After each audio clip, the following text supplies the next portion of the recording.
श्रीमद् भागवत रूपी अमृतलाई पान गरिरहनु भएको छ। श्रीमद् भागवतलाई कतिपय सन्त महात्माहरूले अमृत भन्नुभएको छ। राजा परीक्षितले चाहिँ औषधि भन्नुभएको छ। रोग लागेका व्यक्तिहरूले औषधि खान्छन्। संसार रूपी रोग लागेका व्यक्तिहरूका लागि चाहिँ श्रीमद् भागवत रूपी औषधि सेवन गर्ने भन्ने कुरा उल्लेख भएको छ। भवौषधात् श्रोत्र मनोभिरामात्। रोग लाग्यो भने औषधि खाइन्छ, तर रोग लाग्नुभन्दा पहिले नै शरीर बलियो बनोस्, स्वस्थ बनोस् भनेर रसायनको सेवन गरिन्छ। यो श्रीमद् भागवत त एक किसिमले रसायन हो भनेर भन्नुभएको छ। मम कर्ण रसायनम, यो रसायनको रूपमा पनि भागवत छ। रोगको समस्या, रोगको सम्भावना भयो भने रसायन सेवन हुन्छ, रोग लागिसक्यो भने औषधिको सेवन हुन्छ। तर त्यसबाहेक परम आनन्दको अनुभूतिका लागि एक किसिमको आसवको सेवन हुन्छ। आसव शब्दको अर्थ हो जसले शरीरलाई, मनलाई आनन्द दियोस्, त्यस किसिमको पेय पदार्थ। यो श्रीमद् भागवतलाई आसवको रूपमा अर्थात् वास्तविक आनन्द दिने, वास्तविक एउटा मस्ती दिने श्रीमद् भागवत आसवको रूपमा भनेर पनि भन्नुभएको छ। प्रसङ्ग चलिरहेको थियो भगवत कथाको। भगवान सर्वान्तर्यामी पूर्ण ब्रह्म परमात्मा, जुन पूर्ण ब्रह्म परमात्मा हाम्रो मन वचनको गतिभन्दा टाढा हुनुहुन्छ। शास्त्रले जसलाई नेति नेति भन्छ अनि हाम्रा मन वचनहरूद्वारा ग्रहण गर्न नसकिने भएको हुनाले अवाङ्मनोगोचर यत मनसा न मनुते यद वाचा अनभ्युदितम इत्यादि शब्दहरूले मन वचनको गतिभन्दा टाढा भनेर भगवानलाई लक्षित गरेको छ। तर पनि भगवान यस्तो हुनुहुन्छ कि हामी भक्तजनहरूमाथि, हामी संसारका तुच्छ जीवात्माहरूमाथि कृपा गरेर मन वचनको गतिभन्दा टाढा भइकन पनि, अप्राप्य भइकन पनि प्राप्य बनिदिनुहुन्छ र हाम्रै लागि भगवानले सगुण साकार रूप लिइदिनुहुन्छ र हाम्रो उद्धारका लागि, हामीमाथि कृपा गर्नका लागि नै भगवानले मर्यादाको स्थापना गर्न श्रीरामको अवतार र विशेष लीलाद्वारा संसारका प्राणीहरूलाई आफूतिर अभिमुख गर्न, आकर्षित गर्न श्री कृष्ण अवतार, जसलाई लीला पुरुषोत्तम भनेर मानिएको छ, लीला प्रधान अवतार। यो अवतारको चर्चा हामीले गर्यौं। अलौकिक लीला, आश्चर्यजनक लीला, हृदयलाई आनन्द दिने लीला, भगवान श्री कृष्णका ती लीला चरित्रहरूको चर्चा भइरहेको थियो। जहाँ गोपीहरूसँग विहार गर्नुभएको, ब्रजभूमिमा आफ्नो रसविस्तार गर्नुभएको कथा र मथुरामा गएर कंस जस्ता दुष्टहरूलाई दलन गर्नुभएको कुरा गइसकेको छ। अब एउटा मुख्य प्रसङ्ग बाँकी छ। भगवान श्री कृष्ण जब भगवान नारायणको कृष्णावतार भएर प्रकट हुनुभयो, पूर्णावतार भनिन्छ, कृष्णस्तु भगवान स्वयं।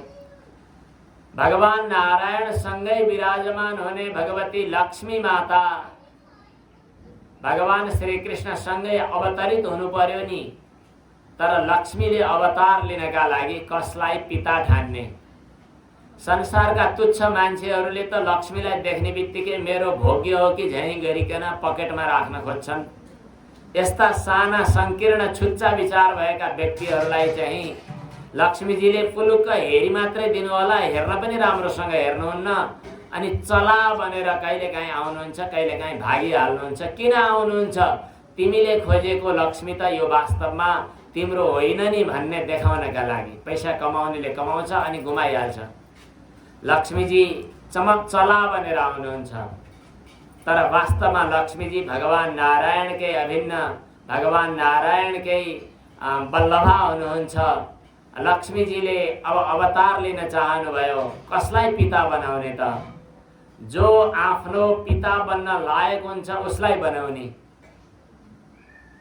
समुद्रलाई पिता बनाएर जसरी जन्म लिनुभयो, समुद्र जाता बन्नुभयो। त्यसै गरी समुद्र जस्तै धीर गम्भीर स्वभाव भएका भीष्मक राजालाई पिता बनाउन चाहनुभयो। जसरी समुद्र मन्थनको बेला लक्ष्मी जन्मिनुभन्दा अगाडि विष जन्मियो, त्यसै गरी यहाँ रुक्मिणी जन्मिनुभन्दा अगाडि रुक्मी लगायतका केही दुष्ट स्वभाव भएका दाजुहरू जन्मिए। यिनै रुक्मिणीसँग भगवानले विवाह गर्नुभएको हो। त्यो कथा चाहिँ अलि विस्तारपूर्वक सुन्न पाऊँ भन्नुभयो राजा परीक्षितले। सुखदेव स्वामीले भन्नुभयो, भीष्मक नाम गरेका विदर्भ देशका राजा थिए। उनका 5 वटा छोरा थिए र एउटी छोरी थिइन्। ती छोरीको नाम रुक्मिणी हो। रुक्म शब्दको अर्थ पनि धन सम्पत्ति भन्ने हुन्छ। ताभ्याम यदन्यत् तत्कुप्यम रूप्यम तद्वयमाहतम। रूप्य रुक्म यी शब्दको अर्थ पनि धन सम्पत्ति, सुवर्ण, रजत इत्यादि। लक्ष्मीजी रुक्मिणी बनेर प्रकट हुनुभएको छ। अब एउटा लीला चलिरहेको छ। रुक्मिणीजीले पहिलेदेखि नै भगवान श्रीकृष्णलाई आफ्नो मन समर्पित गरिसक्नु भएको छ। तर मेरो समाचार कसले पुर्याइदेला भनेर प्रतीक्षा गरेर बस्नु भएको एकजना ब्राह्मणदेव बाटोमा हिँड्दै रहेछन्। उनलाई बोलाएर रुक्मिणीजीले सुटुक्क, किनभने आफ्ना दाजुहरूको राय आफ्नो अनुकूल हुँदैन भनेर एउटा पत्र दिनुभयो। उतापट्टि दाजुले शिशुपाललाई बोलाएर अनि विभिन्न देश विदेशका राजाहरूलाई बोलाएर विवाहको तयारी गर्नै थालेका थिए। रुक्मिणीजीले भगवान श्रीकृष्णलाई प्रेम पत्र पठाउनु भएको छ र रुक्मिणीले भन्नुहुन्छ, अब यो अलिकति महत्त्वपूर्ण शास्त्रोक्त प्रसङ्ग समेत भएको हुनाले उत्थापन गर्नुपर्छ। रुक्मिणीजीले पठाउनु भएको चिठी ब्राह्मणदेवले भगवान श्रीकृष्णलाई हातमा पुर्याइदिनु भयो। भगवान श्रीकृष्णले रुक्मिणीको सन्देश भन्ने सुन्ने बित्तिकै त्यो चिठीलाई पहिला छातीमा लगाउनु भयो अनि हेर्नुभयो, आँखाबाट अश्रुधारा बगाउँदै, रुक्मिणीप्रति त म पनि साह्रै नै प्यार गर्दथेँ भन्दै चिठी खोलेर हेर्दा यस्तो देखियो। त्यहाँ रुक्मिणीले भन्नुभएको छ, श्रुत्वा गुणान् भुवन सुन्दर शृण्वतां ते निर्विश्य कर्ण विवरैर्हरतोऽङ्गतापम्। रुक्मिणीले भगवानलाई सम्बोधन गर्दा पहिला भन्नुहुन्छ कि हे भुवन सुन्दर। व्यक्तिगत नातो लगाउनु भएको छैन। मेरो मुटुको टुक्रो अथवा मेरो के भनेर भन्नुभएको छैन। भुवन सुन्दर भनेको तिनै लोकमा सबैभन्दा सुन्दरतम भगवान हुनुहुन्छ। त्यसैले मेरो मन हजुरमा समर्पित भएको छ। हजुरका ती त्रिभुवन सुन्दर हे भगवान हजुरमा अप्राकृत र सबै किसिमका गुणहरू रहेको कुरा मैले जब सुने, भगवान हजुरमा गुण गणहरू समन्वित भएको भन्ने जब मैले सुने, त्यसपछि मेरो हृदयमा हजुरका गुणगणहरूको स्मरण गर्दा नै पाप तापहरू निवृत्त हुँदै गए। भगवानका सौशील्य, औदार्य अनि कृपालुपन जस्ता गुणहरूको स्मरण गर्दा पनि हाम्रा हृदयहरूमा शीतलताको अनुभव हुन्छ। अनि रुक्मिणी भन्नुहुन्छ, जब सुने तब मेरो हृदयको तापहरू नष्ट हुँदै गयो र हजुर आँखा भएकाहरूको लागि आँखाको मुख्य प्रयोजन अर्थात् हाम्रा इन्द्रियहरूले लौकिक विषय भोगका लागि लालायित भएका हुन्छन्। तर सबै विषय भोगमा पनि परम आनन्द जसको कहिले पनि अवसान हुँदैन। चाहे रूप सौन्दर्य हेर्नु छ भने भगवानको रूप सौन्दर्य हेर्नु, कानले शब्दको सुन्दर शब्दको खोजी गर्छ भने भगवानको सुमधुर वंशी निनाद श्रवण गर्नु, जिह्वाले मिठो रस खान चाहन्छ भने भगवानमा समर्पित भएको नैवेद्यको रसास्वादन गर्नु, अनि नाकले गन्ध ग्रहण गर्न चाहन्छ भने भगवानका श्री चरणमा समर्पण गरेको तुलसीको गन्ध आघ्राण गर्नु। त हाम्रा सम्पूर्ण इन्द्रियहरूले एक किसिमले विषयको उपभोग गर्न चाहन्छन्, तर हाम्रा इन्द्रियले खोजेको विषयको उपभोग क्षणभङ्गुर छ। भगवानको सान्निध्यमा, भगवानको समीपमा यदि जाने हो भने हाम्रा हरेक इन्द्रियहरूले प्राप्त गर्नुपर्ने परम आनन्दको लक्ष्य उद्देश्य प्राप्त गर्दछन्। यस्तो कुरा थाहा पाएको हुनाले हे भगवान, हजुरको चरणमा मेरो मनले लाजै नमानिकन आफूलाई समर्पित गरेको छ। जुनसुकै कन्याले पनि असल पति खोज्ने हो, मेरो बुद्धिरूपी कन्याले पनि हजुरलाई असल पतिको रूपमा खोज्न खोज्यो, किनभने हजुरभन्दा असल संसारमा को हुन सक्छ। त्यसैले हे भगवान, मैले हजुरलाई पतिको रूपमा वर्ण गरिसकेको छु, त्यसैले म हजुरको भएँ।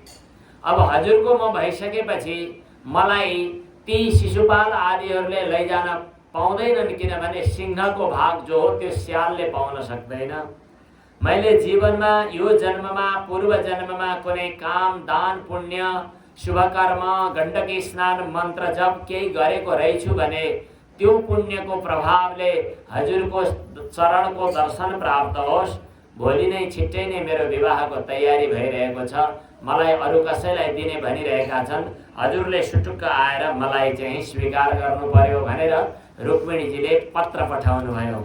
भगवान श्री कृष्णले यति सुनिसकेपछि घरमा दाजुहरूलाई पनि खबर नगरिकन रथमा चढेर टाप कस्नुभयो। गएर रुक्मिणीजी चाहिँ जहाँ हुनुहुन्थ्यो त्यहाँ पुग्नुभयो। रुक्मिणीजी अघिल्लो दिनमा नै भगवती भुवनेश्वरी देवी कुलदेवीको पूजाका लागि जाने प्रचलन थियो। त्यहाँ गएर दायाँ बायाँ हेर्दै गर्दा भगवान कृष्ण अझै आउनु भएन भनेर चिन्ता गर्दै गर्दा भगवान श्री कृष्ण टुप्लुक्क पुग्नुभयो। भगवानसँग भगवतीसँग प्रार्थना गरेको यो प्रार्थना पूर्ण भयो। नमस्ते त्वाम्बिके भीक्षणम स्वसन्तानयुतां शिवाम भूयात् पतिर्मे भगवान कृष्णस्तदनुमोदताम। यो मन्त्रद्वारा भगवती अम्बिकाको स्तुति गरेको आज सफलता मिल्यो। त भगवान श्री कृष्ण टुप्लुक्क पुग्नुभयो अनि रुक्मिणीजीको सल्लाह अनुसार रथमा झ्याप्पै राख्नुभयो र टाप कस्नुभयो। भगवान त्यहाँबाट भागिसक्दा थाहा पायो र रुक्मिणीले युद्ध गर्न आयो। भगवान श्री कृष्णसँग युद्ध भयो। युद्धमा उसले हार्यो। भाइ दाजुले हार्यो। पहिलेको प्रतिज्ञा अनुसार अब विदर्भ देशमा प्रवेश नगरिकन ऊ चाहिँ आफ्नो छुट्टै सहर बनाएर भोजकट भन्ने ठाउँमा चाहिँ उसले बसोबास गर्यो।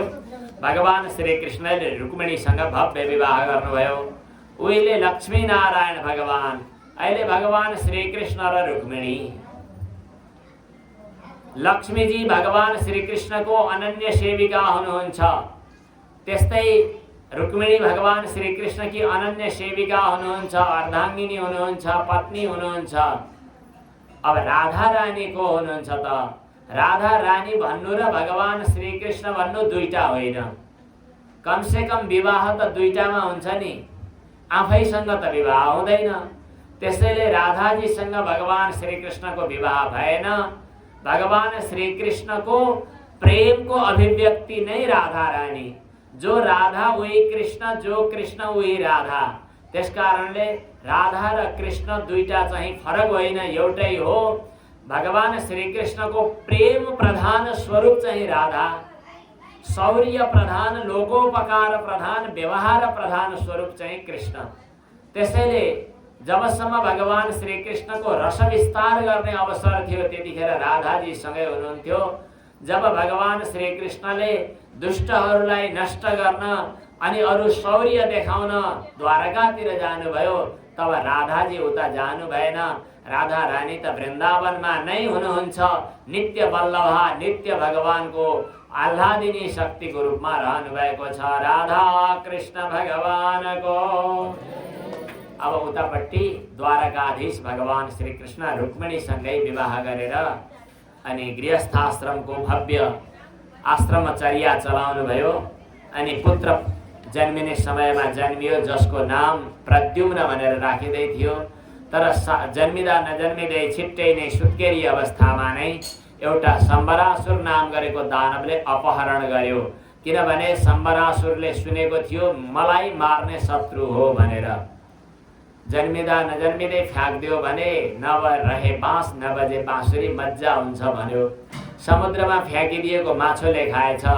त्यो माछोको पेटबाट पछि माछो छोप्नेहरूले पत्तो लगाएर निकाल्दा बच्चा निस्कियो। यो बच्चा त कतै दिनु पर्यो राजालाई भनेर दिँदा उहीँ पुग्यो जहाँ उनकी भान्से आमा रतिले पालन पोषण गरेर ठुलो बनाउनु भयो।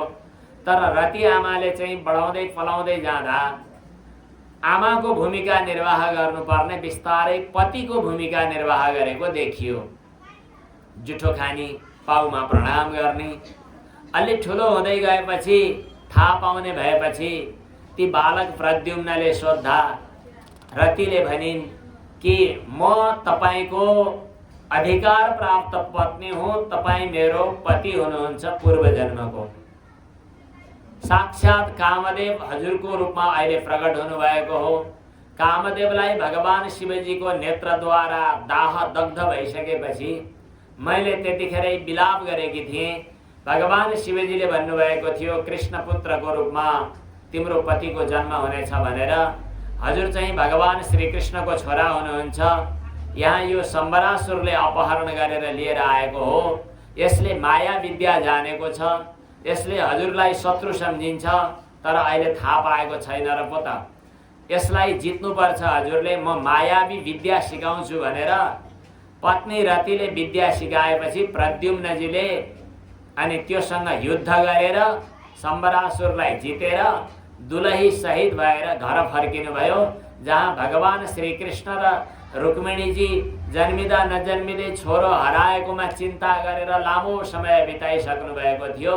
आकाश मार्गबाट प्रद्युम्न अनि पत्नी सहित आएको देखेर को हो यो भनेर हेर्दै हुनुहुन्थ्यो। नारद मुनिले स्मरण गराइदिनु भयो, हजुरकै छोरा जन्मिँदै हराएको छोरा यतिका वर्षपछि बुहारी लिएर आयो भनेर भगवान श्रीकृष्ण रुक्मिणी साह्रै खुसी हुनुभयो।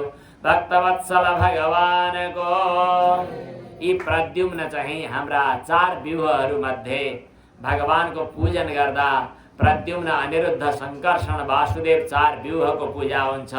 प्रद्युम्नको रूपमा भगवान हुनुहुन्छ। अर्कोतिर कुरा गर्दा हाम्रा हृदयभित्र विराजमान भगवानका 4 पार्षदहरूको रूपमा मन बुद्धि अहंकार र प्राण रहेका हुन्छन्। तिनीहरूमध्ये मनस्तत्वको अधिष्ठाता पनि प्रद्युम्न हुनुहुन्छ। प्रद्युम्न कामदेवको अवतार। कामदेव मनस्तत्वसँग सम्बन्ध राख्ने, आकाशमा चन्द्रमा मनस्तत्वसँग सम्बन्ध राख्ने। यस प्रकार प्रद्युम्नको अवतरण भएको कथा पनि आएको छ। अब यस्तै भगवान श्रीकृष्णले अरू पनि विवाह गर्नुभयो, हजुरहरूलाई थाहा छँदैछ। स्यमन्तक मणिसँग जोडिएको सत्यभामासँग जाम्बवतीसँग विवाह गरेको कथा, सत्राजितकी छोरी सत्यभामासँग र जाम्बवान भालुकी छोरी जाम्बवतीसँग विवाह गर्नुभएको कथा आएको छ। त्यसपछि भगवान श्रीकृष्णले लक्ष्मणा अनि कालिन्दी इत्यादि अरू पत्नीहरूसँग विवाह गर्नुभयो। थोरै होइन, 8 वटासँग विवाह गर्नुभयो। यस प्रसङ्गमा एउटा विचित्रको कथा आउँछ। एउटा भौमासुर नाम गरेको दानव थियो। त्यो दानवले चाहिँ मनमा के शौक चलेछ भने धेरैवटीसँग बिहे गर्ने हो मैले भन्ने कुरा खेलेछ। विश्वमा एउटा नयाँ रेकर्ड कायम गर्ने भन्ने होडबाजी हुन्छ नि, म धेरैभन्दा धेरैसँग विवाह गर्छु भन्ने ठानेर उसले जहाँ जहाँ राम्रा राम्रा राजकन्याहरू कुमारीहरू छन् सबलाई ल्याउन थाल्यो। बिहे गर्न खोज्दै थियो। नारद मुनिले आएर भनिदिनु भयो, राजन एउटी दुईटी भेट्दै बिहा गर्दै गऱ्यो भने तपाईँको रमाइलो हुँदैन। एकाएकै बिहा गर्नु पर्दाखेरि तपाईँले चाहिँ 1 लाखवटी जम्मा गरेर एकैचोटि बिहा गर्नुपर्छ भनेर लगाइदिनु भयो। त्यसपछि उसले विवाह नगरिकन कन्याहरूको सङ्कलन गरेर नजरबन्द बनाएर राख्दै थियो। एउटा दुईटा होइन, 150 होइन, 16,000 पुगेका थिए। उसको लक्ष्य त थियो 1 लाख पुर्याउँछु भन्ने अनि विवाह गर्छु भन्ने तयारी थियो। तर ती 16,000 कन्याहरूले भगवानसँग प्रार्थना गरेका थिए। भगवानले उनीहरूको हृदयभित्रको प्रार्थना बुझ्नुभयो र भौमासुरलाई उद्धार गर्ने उद्देश्यले त्यहाँ जाँदा विभिन्न दुर्गहरू बनाएर भित्र रहिरहेको भौमासुरलाई भगवान श्रीकृष्णले युद्धमा परास्त गर्नुभयो, मारिदिनुभयो। त्यसपछि ती जेलमा रहेका अथवा नजरबन्द भएर रहेका 16,000वटी कन्याहरूलाई नजरबन्दबाट खोलिदिनु भयो। सबैले भगवानलाई देख्दा यति तन्मय भए कि उनको हृदय भगवानमा पूर्ण रूपमा समर्पित भयो। उनीहरू भगवानका अनन्य भइसकेको हुनाले उनीहरूलाई भगवानले पनि स्वीकार गर्नुभयो। जसले अनन्य भावले भगवानमा आफ्नो हृदय समर्पित गर्छ त्यसलाई भगवानले अपनाइहाल्नुहुन्छ। भगवानको प्रतिज्ञा वाक्य छ, अनन्याः चिन्तयन्तो मां ये जनाः पर्युपासते तेषां नित्याभियुक्तानां योगक्षेमं वहाम्यहम्। अनि अचेलका कलियुगका अलि नपढे नबुझेका हृदय शुद्ध नभएका सत्संग नसुनेका सत्कृपा सन्त कृपा प्राप्त नगरेका दुष्ट हृदयहरूले के भन्छन् भने कृष्णले त 16,000सँग बिहे गरेका धेरैवटीसँग बिहे गर्दा रहेछन् भन्छन्। 16,000 होइन, अनन्त ब्रह्माण्डको मालिक हुनुहुन्छ भगवान। तिमी हामी जस्ता सम्पूर्ण नरनारीहरूको हृदयलाई भगवानले स्वीकार गर्न सक्नुहुन्छ, तर अभिमुख त हुनु कम्तीमा अनन्य भावले भगवानमा समर्पण त गर्नु। यी 16,000 त एउटा प्रतीक मात्र हो, प्रतिनिधि मात्र हो। भगवान त अनन्त कोटि ब्रह्माण्डका अधिपति हुनुहुन्छ। यो कुरा नबुझेर अनर्थ गर्ने गरी कुरा गर्छन्, उनीहरूलाई सम्भव भए बुझाइदिनुपर्छ। भगवत तत्त्वलाई बुझेर भगवान श्रीकृष्ण वास्तवमा को हुनुहुन्छ भन्ने बुझेर कथा सुन्यो भने कथाका रहस्यहरू खुल्दै जान्छन्। अर्को एक अर्थमा आदि दैविक दृष्टिले हेर्ने हो भने यिनीहरू वेदका 16,000 उपासनापरक मन्त्रहरू हुन्। वेदमा 1,00,000 मन्त्रहरू छन्। 81,000 मन्त्रहरूले कर्म बताउँछन्, 16,000 मन्त्रहरू उपासना बताउँछन्, भक्ति बताउँछन्, 4,000 मन्त्रहरू ज्ञानकाण्डमा छन् भनेर शास्त्रमा उल्लेख गरेको छ।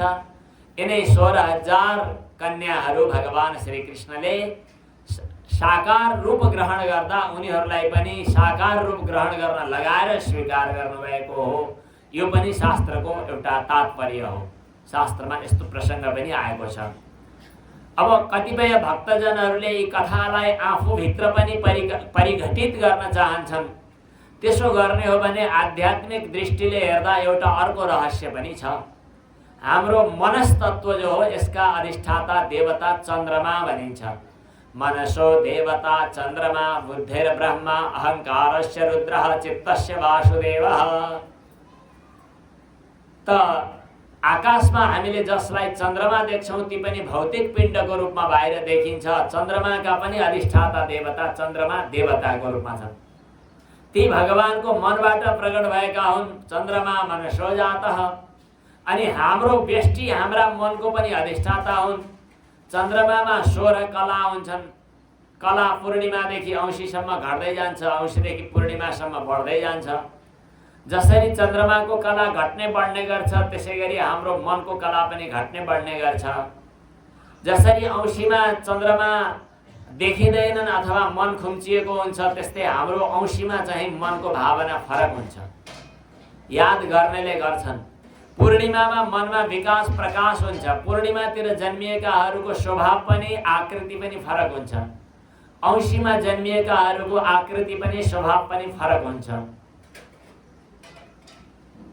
चन्द्रमाका 16 कलाहरू जस्तै हाम्रा मनका पनि 16 कला हुन्छन्। ती कलाको अवान्तर विभाजन गर्दै गर्दा हजार हजार कला बाँड्ने हो भने 16,000 कलाहरू मनस्तत्वका कलाहरू हुन्।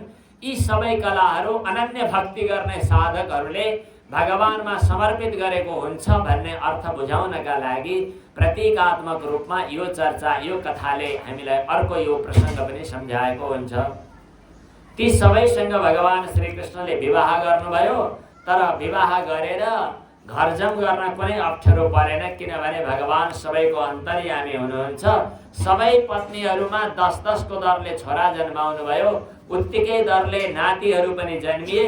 यसो गर्दै गर्दा यदुवंशीहरूको भगवान श्रीकृष्णका सन्ततिहरूको सङ्ख्या चाहिँ विचित्रै धेरै भयो, जसको वर्णन गरेरै सकिँदैन। कसरी बस्ने होला यत्रा पत्नीसँग? घर गाउँमा त दुईटी दुलही भयो भने अनि श्रीमानलाई चाहिँ हैरान हुन्छ। यत्रा धेरै परिवारलाई राखेर कसरी पो विवाह घरजम चलेको होला भनेर देवर्षि नारद मुनि हेर्न आउनुभएछ। हेर्न आउँदा भगवान श्रीकृष्णको हरेक कहाँ छुट्टा छुट्टै बनेर लीला गर्नुभएको देखेर देवर्षि नारद मुनि चकित हुनुभएछ र स्तुति गर्नुभएछ। यो प्रसङ्ग पनि आएको छ। भगवान श्रीकृष्णका पुत्र प्रद्युम्न र रति उनका छोरा अनिरुद्धको बाणासुरकी छोरीसँग उषासँग विवाह भएको कथा छ। भगवान श्रीकृष्णले ब्रह्मस्व अपहरण गर्नुहुन्न भनेर नृगराजाको कथा देखाइदिनु भएको छ। स्वदत्तां परदत्तां वा ब्रह्मवृत्तिं हरेतु यः 60 वर्ष सहस्राणि विष्टायाम जायते कृमिः। एउटा छेपारोलाई उद्धार गर्ने बहानामा भगवान श्रीकृष्णले अरू दुष्टहरूको दलन गर्नुभयो। जहाँ नक्कली अभिमानी पौण्ड्रकलाई काशीराजलाई उद्धार गर्नुभएको कथा पनि छ। बलरामजीले द्विविध नाम गरेको बानरलाई उद्धार गर्नुभयो। द्विविध भनेको विरुद्ध कोटिद्वय अपगाही ज्ञानम संशयः, संशयात्मक ज्ञान, त्यसलाई बल तत्त्वले निवारण गर्नुपर्छ। नायम आत्मा बलहीनेन लभ्यः, शास्त्रमा यस्तो कुरा आएको छ। अब यसपछि भगवान श्रीकृष्णले अरू पनि उत्तरार्धका लीलाहरू गर्नुभएको छ र जरासन्धलाई वध गराउनु भयो भीमसँग युद्ध गराएर। अनि राजसूय यज्ञमा गएर युधिष्ठिर महाराजको राजसूय यज्ञमा सबैलाई कृतकृत्य बनाउनु भयो। भगवान श्रीकृष्णको अग्रपूजा भयो भनेर ईर्ष्या गर्ने शिशुपाललाई भगवान श्रीकृष्णले उद्धार गर्नुभयो र भगवान श्रीकृष्णले चाहिँ राजसूय यज्ञ पूर्ण गराइदिनु भयो। हस्तिनापुरतिर गएको बेला यता यादवहरूसँग साल्वको युद्ध भएको छ। भगवान श्रीकृष्ण आएर साल्वलाई पनि उद्धार गर्नुभयो। बलरामजीले यो कथा भन्ने वाचक चाहिँ म पण्डितको छोरो हुँ, त्यसकारणले मै चौकामा बस्न पाउनुपर्छ भनेर घमण्ड गर्ने परम्परालाई तोडेर भगवत भक्तिमा तल्लीन भएका, जसले भगवत कथा सुन्दा शरीरमा रोमाञ्च हुन्छ, त्यस्ता व्यक्तिको भागवत वाचनका लागि चौकामा बस्ने परम्परा चलाइदिनु भयो। सुतजीलाई त उहाँले बलरामजीले उद्धारै गर्नुभएको हो। यो पनि यहाँ प्रसङ्ग आएको छ। अलिक छिटो छिटो पातो सारेको देखेर राजा परीक्षितले भन्नुभयो अलि नआत्तिकन कथा सुनाए पनि हुन्थ्यो होला, किन हतार गर्नुभएको होला। अरू जे जस्तो भए पनि भगवान श्रीकृष्णका कथाहरू सुन्दा त मनमा तृप्ति नै हुँदैन। आज 7औं दिन कथा नसकिए हुँदो जस्तो लाग्दैछ हामीलाई पनि। अलि भगवानका महत्त्वपूर्ण कथाहरू नआत्तिकन भनिदिनुहोस् न भन्नुभयो। सुखदेवजी महाराजले भन्नुभयो अरू धेरै कथा भन्न भ्याइएला जस्तो छैन, एउटा कथा सुनाउँछु। भगवानका एउटा बाल सखा थिए जसको नाम थियो सुदामा। उनी चाहिँ अत्यन्तै संयमी, इन्द्रियमाथि निग्रह गरिरहने, त्यसकारणले धन सम्पत्ति कमाउने कुरामा उनको कहिल्यै चासो भएन, त्यसैले गरिब थिए। उनकी पत्नी पनि मैला धैला कपडा लगाएर बसेकी, साह्रै मैलो कपडा भएको हुनाले अचेल उनलाई कुचैला भन्ने चलन छ। ती पत्नी चाहिँ घरमा थिइन्, बच्चाहरू पनि थिए, खानेकुराको केही व्यवस्था थिएन, घर पनि एकदम झुप्रो काम काजको थियो, बस्न लायक थिएन, पानी ओत्न पनि सक्नेवाला थिएन। त्यस्ता भगवानका प्रिय सखा सुदामा, उनकी पत्नीले चाहिँ कहिलेकाहीँ आफ्ना पतिको मुखबाट सुनेकी थिइन् कि यिनको साथी चाहिँ तिनै लोकका अधिपति भगवान श्रीकृष्ण हुनुहुन्छ, द्वारकाधीश हुनुहुन्छ भन्ने। अनि पतिसँग अनुरोध गरिन्, हजुरका साथी त्यत्रा धनी हुनुहुन्छ अरे, हजुरले गएर केही ल्याए हुन्थ्यो, भेटे हुन्थ्यो नि। तर सुदामाले भन्नुहुन्छ कि मैले भगवानसँग माग्नु हुँदैन, सम्पत्ति जोड्नु हुँदैन, किनभने हाम्रो बल, हामी ब्राह्मण हौँ, ब्राह्मणको सम्पत्ति भनेको तपस्या मात्र हो। लौकिक सम्पत्ति जोड्ने काम ब्राह्मणको होइन, तपस्या मात्रै हाम्रो बल हो। हैन, बारम्बार आग्रह गरिसकेपछि ल ठिकै छ, केही आशा नगरिकन जाने भए म देख्न चाहिँ जान्छु, तिमीले याद दिलायो राम्रो हो, भेटघाट गर्न चाहिँ जान्छु, तयार हुनुभयो। तर भेटघाट गर्न त जानी, केही उपहार लिएर जानुपर्ने हो, रित्तो हात जान हुँदैन, के गर्ने होला। पिता माता र गुरुजनलाई भगवानलाई भेट्न जाँदा हातमा केही न केही लिएर जानुपर्छ, रित्तो हात जानु हुँदैन। के लिएर जाने भन्दा अब के लिएर जाने केही छैन घरमा, गाउँमा गएर माग्न गइन्, अरू कसैले केही दिएनन्। त्यतिखेर चाहिँ एउटा कसैले चाहिँ बियाहरू पनि भएको, ढुङ्गाका कणहरू पनि भएको कनिका अलिकति दिएछन्। त्यही कनिका चाहिँ एउटा मैलो कपडामा पोको पारेर, टुक्रामा टालोमा पोको पारेर पतिलाई पत्नीले दिइन्। त्यसपछि पति सुदामा भगवान श्रीकृष्णलाई भेट्न द्वारकातिर जानुभयो। जाँदै गर्दा बीच बाटोमा भगवानले लीला गरेर एकैचोटि पुग्नुभयो भन्ने पनि कथा जोड्ने चलन छ। वहाँ पुग्दा द्वारकाधीश भगवानको महलमा, भव्य महलमा ढोकामा बस्ने ढोकेहरूले सोधे, कहाँ जानी हो? सुदामाले भन्नुभयो, मेरो प्रिय सखा भगवान श्रीकृष्णलाई भेट्न जानी हो। भगवान श्रीकृष्णलाई, अझ सुरुमा त हाम्रो कृष्णलाई, कृष्ण भन्ने को हामीलाई थाहा छैन भन्छन्। त्यहाँ त द्वारकाधीश, त्रिलोकाधिपति, अनन्त स्त्री विभूषित, धेरै उपाधि विभूषण भन्नुपर्दो रहेछ। पछि यही हुनुहुन्छ भन्ने थाहा पाएपछि द्वारपालहरूले चाहिँ आश्चर्य माने, यस्तो व्यक्ति पनि भगवान कृष्णको साथी हुन सक्छ र भनेर। अनि सुदामाले सूचना गरे कि अरू केही छैन, मलाई जानै पर्छ भन्ने छैन। ढोकामा एउटा मैलो धैलो सुदामा नाम गरेको हजुरको साथी भन्छ यहाँ आएको छ भनेर खबर मात्रै भनिदिए पुग्छ, मलाई भित्र जानु पनि पर्दैन भने सुदामाले। यो खबर लगेर भगवानलाई भन्ने बित्तिकै भगवान त एकदमै हतारिँदै हाम फाल्दै आइपुग्नु भयो। अरे मेरो बालसखा सुदामा आइपुगेको, कसरी आज याद गरेको नि भनेर खुसी हुँदै आएर अनि गर्लम्मै अँगालो मार्नु भयो। दुईटैले एक आपसमा अङ्कमाल गर्दा हेर्नेहरू त दङ्ग परिरहेका छन्। तिनै लोकका अधिपति भगवान नारायण भगवान श्रीकृष्ण आज यस्तो एकदम गरिब, हेर्दैखेरि एकदमै मैलो धैलो, बाटोमा हिँड्दैखेरि मैलो धैलो, न शरीरमा कपडा छ, न मैलो कहिले नुहाए जस्तो छ, न चाहिँ पाउमा गोडामा चप्पलहरू जुत्ताहरू छन्। यस्तो व्यक्ति आज भगवान श्रीकृष्णले सखाको रूपमा अङ्कमाल गर्नुभएको छ। देख्दा सबै आश्चर्यचकित भएका छन्। आँखाबाट दुवैको अश्रुधारा बगेका छन्। मेरो सखा भन्दै बेला बेला अङ्कमाल गरिरहनु भएको छ। एकछिन पछाडि भगवान कृष्णको मनमा लाग्यो, मैले यसरी अङ्कमाल गर्दा यो दुब्लाएको शरीर कहीँ किचिक्क पर्ने त होइन। भगवान कृष्णको अङ्कमाल शिथिल भयो। मेरो शरीरमा हाडै हाड छ, यो हाडले कोप्ला कि भनेर उता सुदामाको पनि अङ्कमाल शिथिल भयो। अनि त्यसपछि दुईटाले हात समातेर भगवान श्रीकृष्णले लिएर जानुभयो। कुरा गर्दै गर्दै लिएर गएर आफ्नो आसनमा पुरै ठ्याक्कै माझमै बसालिदिनु भयो। जुन आसनमा लक्ष्मीजी पनि आधा मात्रै बस्न पाउनुहुन्छ, अरू कसैले पनि त्यहाँ बस्न पाउँदैनन्, त्यो आफ्नो आसनमा भगवान श्रीकृष्णले राखिदिनु भयो। त्यसपछि भन्नुभयो आफ्नी पत्नी रुक्मिणीलाई, मेरो बालसखा ब्राह्मणदेव आउनु भएको छ, उहाँको पूजा गर्नुपर्छ, ल्याउ ल्याउ करुवामा जल। रुक्मिणीजीले सुवर्णमय करुवामा जल ल्याउनु भयो। भगवान श्रीकृष्णले आफैले पाउ पखाल्न थाल्नुभयो र आफ्नो ओढनीले पाउ पुछ्न थाल्नुभयो। अनि पाउ पुछ्दै गर्दाखेरि भिजाइकन मलिकन मैल निकालिकन पाउ पखालेर पुछेर हेर्दै गर्दा कति काँडाहरू थिए होलान्, कति ठेलाहरू परिसकेका थिए होलान्। ती काँडाहरू एक एक गरी टिपेर फ्याँकिदिनु भयो। त्यसपछि चाहिँ चन्दन गन्धानुलेपन लगाइदिनु भयो शरीरमा, तिलक लगाइदिनु भयो निधारमा, त्यसपछि माला लगाइदिनु भयो, वस्त्रहरू लगाइदिनु भयो, आभूषणहरू गहनाहरू लगाइदिनु भयो।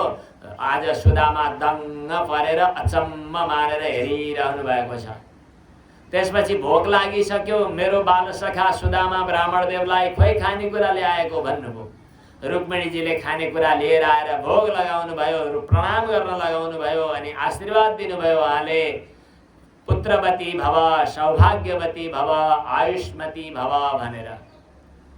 त्यसपछि अर्कीलाई भन्नुभयो भगवान श्रीकृष्णले। अब अर्की आउन थाल्नुभयो, उहाँले पनि सेवा पूजा गर्नुभयो। को हुन् यी पनि हाम्रै घरवाली हो। ए अर्की पनि छन्।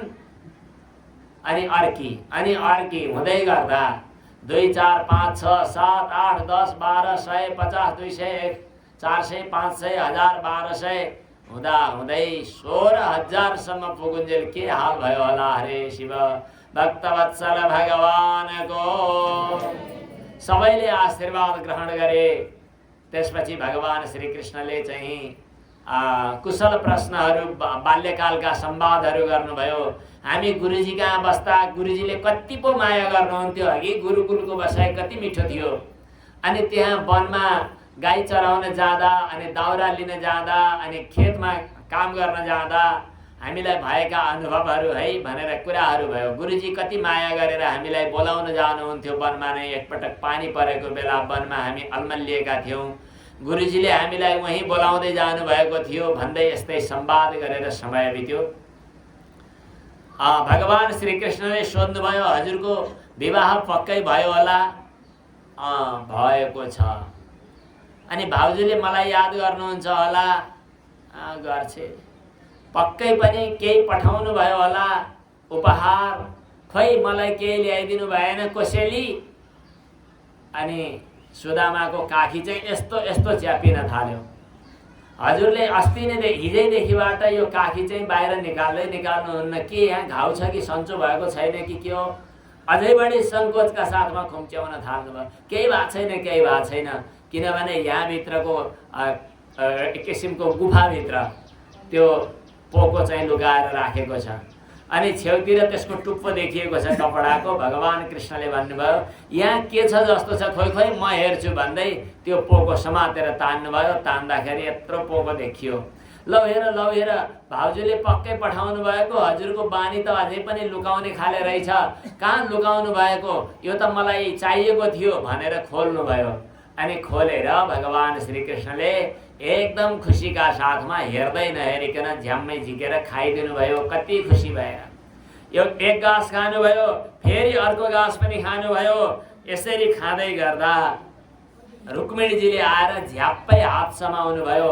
अति भो, अब त मलाई पनि दिने गरी त म त दिन्न खान भन्नुभयो। के भने अब कसैले बुझेन। यसै गरी समय बित्दै थियो।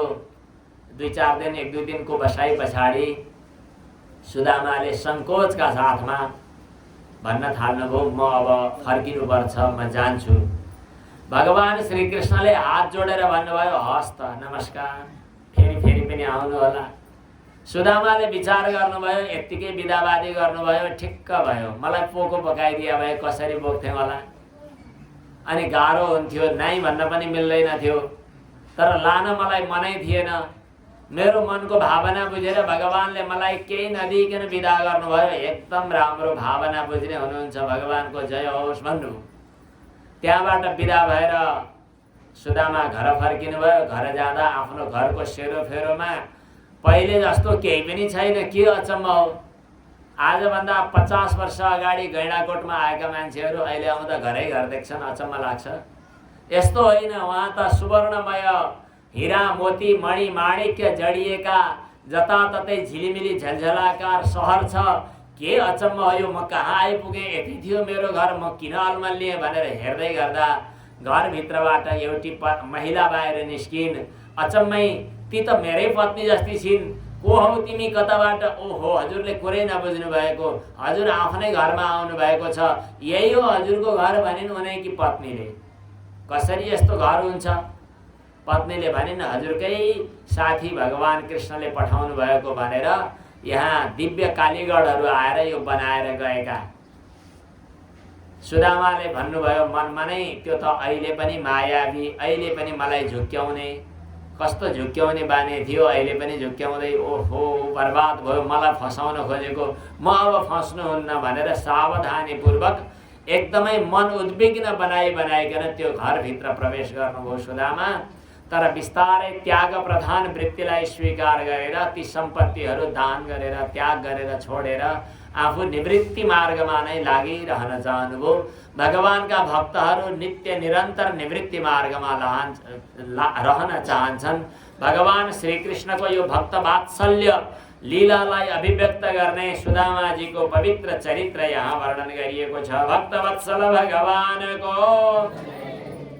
भगवान श्रीकृष्णको कुरुक्षेत्रमा गोप गोपीहरूसँग भेटघाट भएको छ। त्यसपछि भगवान श्रीकृष्णका पत्नीहरू र उता द्रौपदी आदि पटमा रानीहरूको पनि संवाद भएको छ। वसुदेवजीले भव्य यज्ञको आयोजना गर्नुभएको छ, जुन यज्ञमा देवर्षि नारद मुनिले ज्ञानको उपदेश पनि गर्नुहुन्छ। अनि वसुदेवकी माने आमा देवकीका 6वटा गर्भ बालकहरू जो मरेका थिए तिनलाई भगवान श्री कृष्णले फिर्ता गरेर लिएर आउनु भएको कथा, अनि सुभद्राको विवाह भएको प्रसङ्ग, अनि जनक राजाको मिथिला नगरीमा र एकजना गरिब श्रुतदेव ब्राह्मणको घरमा भगवान श्री कृष्ण एकैचोटि जानुभएको कथा, वेदहरूले भगवानको स्तुति गरेको प्रसङ्ग, अनि गुणको अधिष्ठाता भएका ब्रह्मा विष्णु र रुद्र यी तीन मध्ये सत्वगुणाधिष्ठाता भगवान नारायण सर्वश्रेष्ठ हुनुहुन्छ भन्ने देखाउन भृगुको चरित्र, अनि त्यसपछि चाहिँ भगवान श्री कृष्णलाई सधैँ नित्य निरन्तर याद गरिरहने, नजिकमा बसेर पनि वियोगको अनुभव गर्ने ती भगवान श्री कृष्णका पटरानीहरूको कथा, भगवान श्री कृष्णले अर्जुनलाई दिव्य लोकमा लगेर आफ्नो दिव्य धामको दर्शन गराउनु भएको प्रसङ्ग सहित 10औं स्कन्द पूर्ण हुन्छ। भक्तवत्सल भगवानको 11 स्कन्धमा भगवान श्री कृष्णले ब्राह्मणहरूको शापद्वारा यदुवंश समाप्त हुने व्यवस्था आफै मिलाउनु भयो। पृथ्वीको भार हरण गर्न यदुवंशमा अवतार लिनुभयो, तर यदुवंशमै भगवान श्री कृष्णको त्यो परिवार यति धेरै विस्तार भयो कि त्यो अर्को भार हुने भयो। काँडा फ्याँक्न काँडा चाहिन्छ, तर त्यो काँडा पनि काम लाग्दैन, अन्तिममा काँडा फ्याँक्न ल्याएको काँडा पनि फ्याँक्नुपर्छ। भगवान श्री कृष्णले त्यो यदुवंशलाई पनि उपसंहार गर्ने इच्छा गर्नुभएको छ। यसै बेला वसुदेवजीले नारद मुनिबाट विभिन्न ज्ञानका उपदेशहरू सिक्नु भएको छ, जहाँ 9 योगीश्वरहरूको र अनि विदेहराज जनकको कथा संवाद आएको छ। यहाँ अलिकति समय मिलाएर यदि सुन्न पाउने हो भने 11 स्कन्धका महत्त्वपूर्ण प्रसङ्गहरू यहाँ आएका छन्, जहाँ भागवत धर्मको महत्त्व बताइएको छ। हजुर, हामी कहाँ जाने? हाम्रा दुईटा बाटा छन्, एउटा लौकिक मार्ग, एउटा भागवत मार्ग।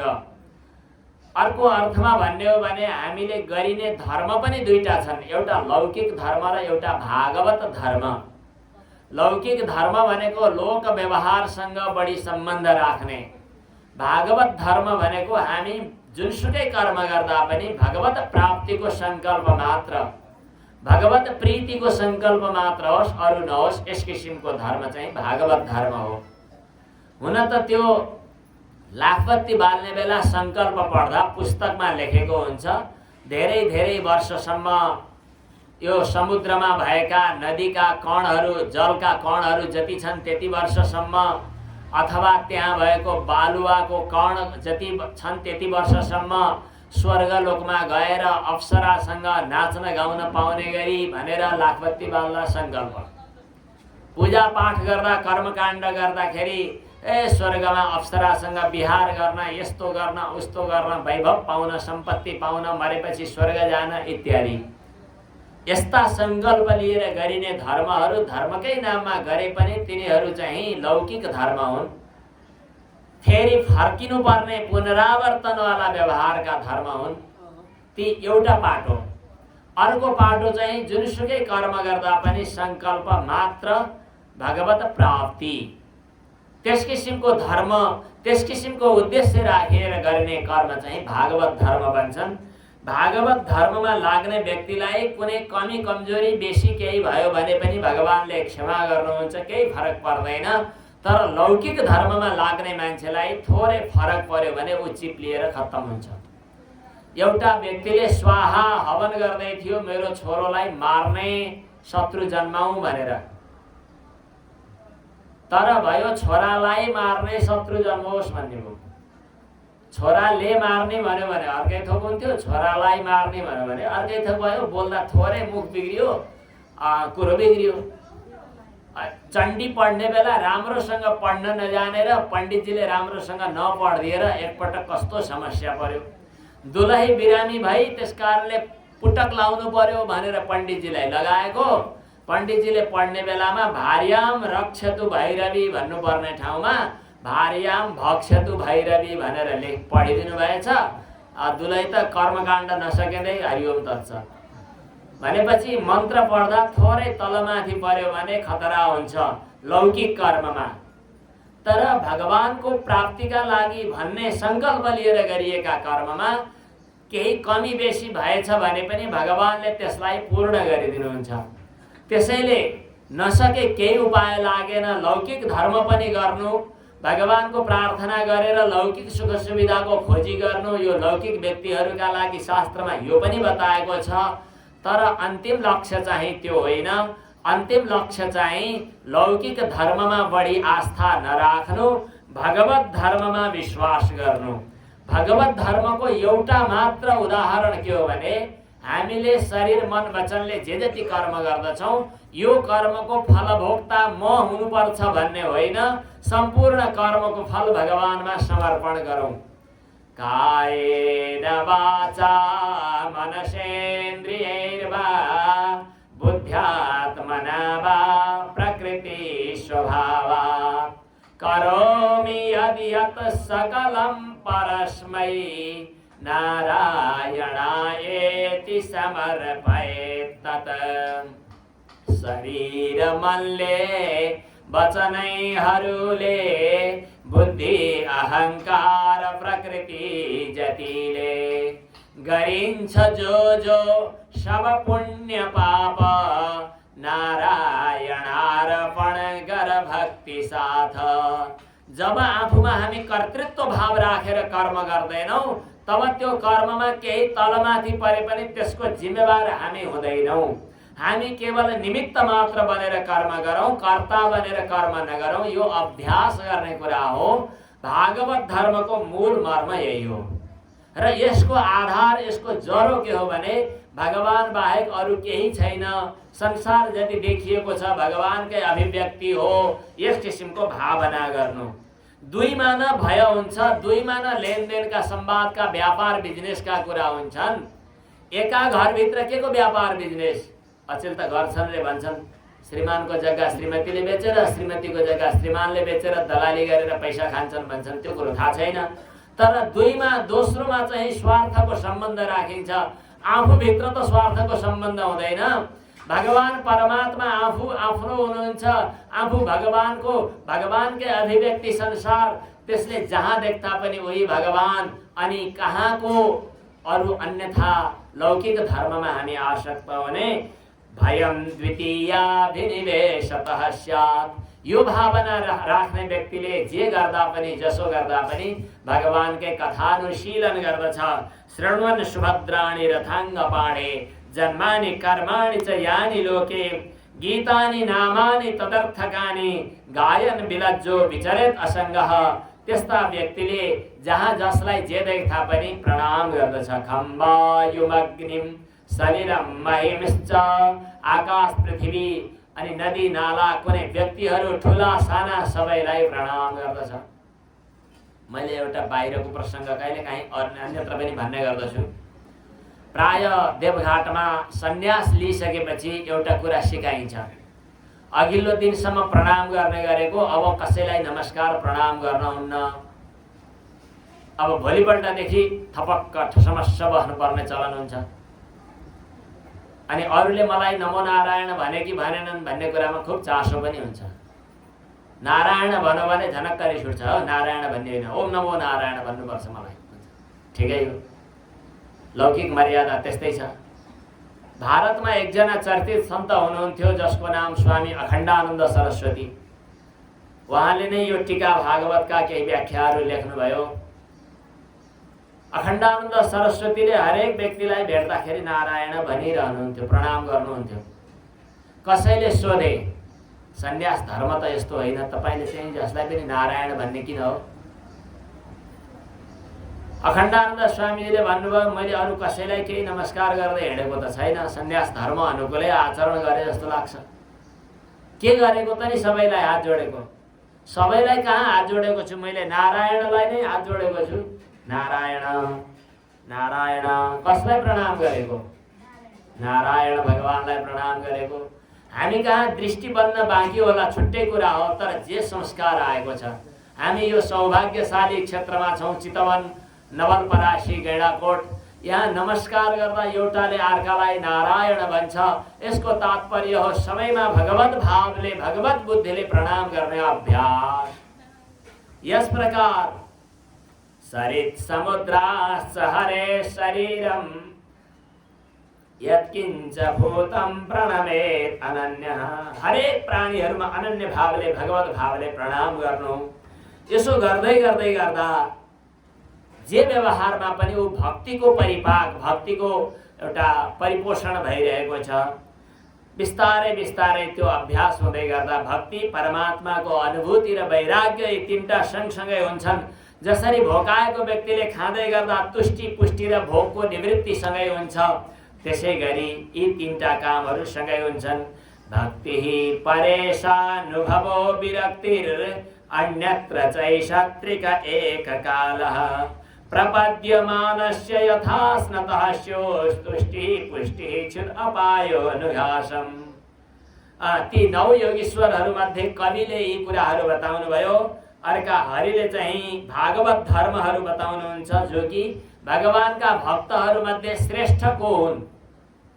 सबै प्राणीभित्र भगवान देख्न सक्ने व्यक्ति चाहिँ उत्तम भक्त हुन्। तर अलिअलि भेदभावका साथमा नीच व्यक्तिहरूलाई उपेक्षा गर्ने, मध्यम व्यक्तिहरूलाई चाहिँ कृपा गर्ने, उत्तम भगवानका भक्तहरूमा प्रेम गर्ने, यस किसिमको स्वभाव भएकाहरू मध्यम श्रेणीका हुन्।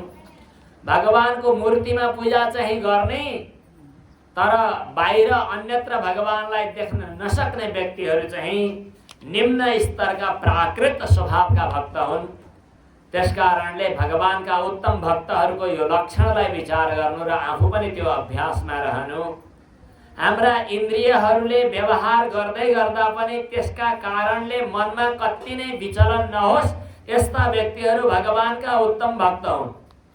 जसको हृदयमा कामनाको, क्रोधको अंकुर पलाउँदैन, त्यस्ता भगवानका भक्त हुन्। यहाँ भगवानका भक्तहरू वैष्णवहरूको लक्षण बताइएको छ। तिनै लोकको वैभव प्राप्त भयो भन्दा पनि जसको हृदयमा ओहो भनेर आसक्ति बन्दैन, भगवत चरणारविन्दको स्मरणबाट चित्त अलिकति पनि हलचल गर्दैन, त्यस्ता व्यक्ति मात्रै भगवानका प्रिय वैष्णव भक्तहरू हुन्। त्रिभुवन विभव हेतवेप्य कुण्ठ स्मृतिरजितात्मसुरादिभिर्विमृग्या न चलति भगवत पदारविन्दात् लवनिमिषार्धमपि यः स वैष्णवाग्र्यः विसृजति हृदयं न यस्य साक्षात् हरिरवशाभिहितोऽप्यघौघनाशः प्रणयरसनया धृताङ्घ्रिपद्मः स भवति भागवत प्रधानोक्तः। यस्तै अरु योगीश्वरहरूले पनि भगवानको भक्तिमा लाग्दा मायाबाट पार हुने उपाय, भगवानको पूजा गर्ने प्रक्रिया, अनि पूजा गर्दा कस्तो भावना राख्नुपर्छ भन्ने कुरा, भगवानका विभिन्न अवतारहरूको चर्चा, त्यसपछि भगवानको भक्ति नगर्ने भक्तिहीन व्यक्तिहरूको गति कस्तो हुन्छ भन्ने इत्यादि 9 योगीश्वरहरूले बताएको प्रसङ्ग देवर्षि नारद मुनिले वसुदेवजीलाई बताउनु भयो। वसुदेवजीले पनि नारद मुनिको उपदेशबाट कृतकृत्य हुनुभयो, मोह त्याग्नुभयो। अब भगवान नारायणले, भगवान श्रीकृष्णले भूभार हरण गर्ने विचार गर्दै गर्दा स्वर्गका देवताहरूले आएर स्तुति गरे। भगवान श्रीकृष्णले आफू स्वधाममा जाने तयारी गरिरहेको कुरा बताउनु भयो। यो कुरा उद्धवजीले सुन्नुभयो र उद्धवजीले भगवानसँग बिन्ती गर्नुभयो, हे भगवान, हजुरको चरण कमललाई मैले छोड्न चाहन्न, बरु मलाई नै साथमा लिएर जानुहोस्। भगवान श्रीकृष्णले भन्नुभयो, तिमीले मेरो ज्ञान सम्पत्तिलाई लिएर यहाँ बस्नुपर्छ, बदरिका आश्रममा गएर तपस्या गर्नुपर्दछ। यस बीचमा भगवानले जुन ज्ञानको शिक्षा दिनुभयो त्यो उद्धव गीता यहाँ आएको छ, जहाँ भगवानले एउटा अवधूतको कथा बताउनु भयो। एउटा फक्कड बाबा अवधूत जो मस्त थिए। यदु राजाले सोधे, हजुर किन मस्त हुनुहुन्छ? ती अवधूतले भने कि मैले 24 वटा गुरु बनाएको छु, ती गुरुबाट शिक्षा सिकेको छु, त्यसैले मस्त छु। ती गुरुहरू को हुन् त? पृथ्वी, वायु, आकाश, अग्नि, चन्द्रमा, सूर्य, परेवा, अचिङ्गर, समुद्र, अनि पुतली, अनि मौरी, हात्ती, अनि माछो, मृग, अनि एउटी पिङ्गला नाम गरेकी 12 वधु वेश्या, अनि कुरर पक्षी, अनि बच्चा कुमारी नानी, उसको हातमा रहेको बाला, अनि बाण बनाइरहने लोहार, अनि त्यसपछि सर्प, माकुरो इत्यादि मेरा धेरै गुरुहरू छन्। तिनीहरूबाट एउटा कुरा मैले सिकेको छु। जे सिकेको छु त्यो पालन गरी छोडेको छु, त्यसैले म आनन्दी छु। पृथ्वीबाट सहन गर्न, आकाशबाट निष्प्रिय रहन, जलबाट पवित्र भइरहन, अग्निबाट सबै राम्रा नराम्रा कुरा पचाइदिन सिकेँ। यस्तै यस्तै कसैसँग पनि बढी आसक्त हुनुहुन्न भन्ने कुरा परेवाको बचेराबाट सिकेँ। एक्लै बस्दा पो मजा आउँदो रहेछ भन्ने कुरा नानीको चुलाबाट सिकेँ। यस्तै यस्तै एउटी परपुरुषहरू खोजेर पैसा कमाउन खोजेर बजारमा ढोका ढकढक्याएर ढोकातिर आएर यसो आफ्नो चाल देखाउँदै गर्ने गरेकी एउटीले रातभरि धेरैको प्रतीक्षा गर्दा कसैले पनि त्यो दिन उसलाई त्यो रातमा आश्रय दिएनन्। नदिँदा आत्तिएर उसले विचार गरी धिक्कार हो, यो तुच्छ शरीर पालन पोषण गर्नका लागि यो बेकारको काम गरेछु भनेर वैराग्य धारण गरी त्यो पिङ्गला अनि अजिङ्गर जसले बसी बसिकन खान पाउँछ, समुद्र जो शान्त छ, गम्भीर छ, धीर छ, यस्तै यस्तै धेरैवटा गुरुहरूबाट मैले शिक्षा लिएको हुँ। आनन्दी भएर बस्न, आशा हि परमं दुःखम, नैराश्यम परमं सुखम, यथा संसिद्ध कान्तासां सुखम सुस्वाप पिङ्गला। हेर्न जान्ने हो भने आफ्नो जिउ हेरेर यही गुरु माने हुन्छ। मेरो गुरुको मेरो शरीर, देहो गुरुर्मम विरक्ति विवेक हेतु। त्यति गरी खायो, भोलि फेरि खान खोज्छ। कति राम्रो चिज यहाँभित्र हाल्यो, कस्तो गनाउनी बनाएर पठाउँछ भनेपछि यस्तो बेइमानीको पनि सङ्गत गरेर यसैको पछि लाएर के बसिरहनु, यो त खतरा हो, यो खन्चुवा हो, यो त बेइमानी हो भन्ने बुझेर यो शरीरसँगको आसक्ति नगर्नका लागि शरीरको दिनदिनको गतिविधि हेरेर यही बुझ्दा हुन्छ। हाम्रा यी इन्द्रियहरूले खिचातानी गरेको हेर हेर पारा, यी सबै कुराहरू बताइदिइसकेपछि यदु पनि ज्ञानी भन्नुभएको छ। अब उद्धवलाई भगवान श्रीकृष्णले लौकिक सांसारिक वस्तुहरूको यथार्थता पनि बताउनु भयो, बद्ध मुक्तको लक्षण पनि बताउनु भयो। हाँस रूप भएका भगवानको सनकादिहरूलाई उपदेश दिएको कथा लिएर अनि यो गुण विवेक गर्ने तरिका पनि बताउनु भयो। यो कथा चाहिँ हंसावतार भगवानको कथा हो। हंसावतार भगवानको अब यस्तै यस्तै धेरै कुरा बताउनु भयो। अब भागवत नसक्ने भन्ने हाम्रो प्रतिज्ञा भएकै छ क्यारे। फेरि फेरि पनि भागवत हामीले आवृत्ति गरेकै छौँ, तर धेरै सुनेर पनि ग्रहण गर्न सकिएन भने खास काम लाग्दैन। हामीले जे ग्रहण गर्न सक्यौँ त्यो नै महत्त्वपूर्ण हो। उद्धवजीलाई भगवान श्रीकृष्णले विभिन्न प्रक्रियाहरू बताउँदै भन्नुभयो कि सबैका हृदयभित्र त्यो व्यापक परमात्मा हुनुहुन्छ र बाहिर पनि भगवान व्यापक हुनुहुन्छ। अनि यस्ता भगवानलाई प्राप्त गर्न हामी क्रिया योगको, उपासनाको, भक्तिको प्रक्रियाहरू अपनाउँछौँ। तर भगवत कृपा, भगवत शरणागतिबाट जब हामी भगवानका बन्ने योग्यता प्राप्त गर्दछौँ त्यसपछि हाम्रो हृदयले क्रमशः विवेक प्राप्त गर्दै जान्छ। अनर्थ संसारका तुच्छ अनि त्याज्य पदार्थहरूमा मनोवृत्ति हटाउँदै जसलाई ग्रहण गर्नुपर्ने हो त्यहाँ गएर हाम्रो चित्तवृत्ति स्थिर बनोस्। संसारका प्रपञ्चहरू असत्य भएर पनि देखा परिरहेका छन्, स्वाप्निक पदार्थहरू जस्तै छन्। यिनीहरूको भरोसा छैन, यिनीहरूमा आग्रह गर्नु हुँदैन। यिनीहरू भित्रै रहेको सबैलाई सञ्चालन गर्ने चेतना स्वरूप जो परमात्मा आफै भित्र हुनुहुन्छ त्यस्तो परमात्मामा चित्तवृत्तिलाई लगाउनु। नाम संकीर्तनादिद्वारा बाहिरी अशुभ वृत्तिलाई हटाएर आफै भित्र रहेको परमात्मामा आफू समाहित हुन सकिन्छ। इत्यादि कुराहरू बताइसकेपछि उद्धवजीले भगवानको प्रणाम गर्नुभयो र अहोभाव व्यक्त गर्नुभयो। हजुरले दिनुभएको ज्ञानबाट मेरो जीवन धन्य भएको छ। भगवान श्रीकृष्णको आज्ञा अनुसार उद्धवजीले परिक्रमा गरेर बदरिका आश्रमतिर जानुभयो। भक्तवत्सल भगवानको भगवान श्रीकृष्णले यदुकुललाई त्यही ब्राह्मण साहबको बहानामा उत्पात भएको छ, अब प्रभास क्षेत्रमा गएर पूजापाठ गर्नुपर्छ भन्ने बहानामा लैजानुभयो। पूजापाठ गरुन्जेल त ठिकठाक छ, त्यसपछि खानपिनमा सबै मस्त भएर एक आपसमा हानाहान गरेर सबै समाप्त भए। भगवान श्रीकृष्णले पनि पिप्पलको वृक्ष मुनि रहेर अनि जरा नाम गरेको व्याधालाई कृपा गर्दै दारुकलाई पनि विदा गर्दै भगवान श्रीकृष्णले आफ्नो दिव्य विग्रह दिव्य स्वरूपलाई अन्तर्हित गराइदिनु भयो भक्तवत्सल भगवानको। तर पनि द्वारका धाम भगवान श्रीकृष्ण नित्य निरन्तर विराजमान हुनुहुन्छ। भगवानकै त्यही स्वरूप चाहिँ जगन्नाथपुरीमा स्थापित भएको भन्ने पनि त्यहाँ प्रसिद्धि छ। नित्यं सन्निहितस्तत्र भगवान मधुसूदन स्मृत्याशेषाशुहरं सर्वमङ्गलमङ्गलम्। यस प्रकार एकादश स्कन्धको प्रसङ्ग पूर्ण हुन्छ। द्वादश स्कन्धमा त्यसपछि कलियुगमा राजाहरू को थिए, के कस्ता थिए, यिनीहरूको कथा आउँछ।